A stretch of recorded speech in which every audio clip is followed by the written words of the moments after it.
sono in hotel, sto tenendo un corso ed eccomi qua per la consueta pillolina. Questa volta l'ho letta prima di trasmettertela e mi ha anche molto colpito. Si intitola La rosa e la rana.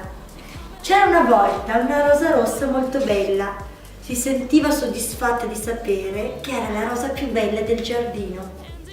Si accorse che la gente la guardava solo da lontano perché accanto a lei c'era una rana che faceva un po' di repulsione.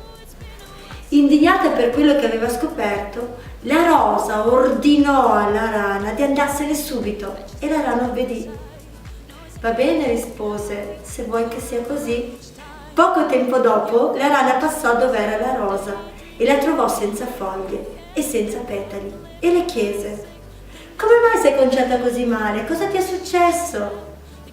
La rosa le rispose: da quando te ne sei andata, le formiche mi hanno mangiata giorno dopo giorno e non potrò mai più tornare ad essere come ero prima. La rana disse: è ovvio, perché quando io ero lì mangiavo tutte le formiche, per questo eri sempre la più bella del giardino. Cosa significa? Cosa possiamo imparare da questo racconto metaforico? Quante volte il nostro ego si innalza e ci fa sentire i migliori? Quante volte pensiamo di essere coloro che riescono a fare tutto da soli, perché tanto ne splendiamo di luce? Qualcuno la chiama squadra invisibile ed è qualcosa che io dico sempre ai miei collaboratori. Non saremo mai quello che siamo se fossimo soli, nel senso che spesso ci sono persone che sono in prima linea, che sono quelle che magari vengono più considerate, più viste, però se alle spalle, a fianco, davanti a queste persone non ci fossero quelle persone che vengono appunto chiamate la squadra invisibili, coloro che aiutano, coloro che ci mettono amore, energia, passione per fare in modo che tutto fluisca, le cose non funzionerebbero.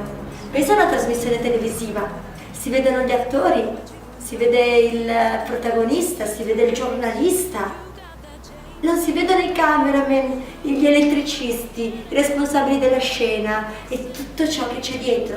Pensa a una squadra di calcio, una squadra comunque sportiva. Gli applausi spesso li colgono coloro che sono in campo. Esistono gli allenatori, i massaggiatori, esistono i preparatori mentali, c'è veramente una infinità di persone che concorrono a fare in modo che qualcuno sia splendido. Chi è la tua squadra invisibile?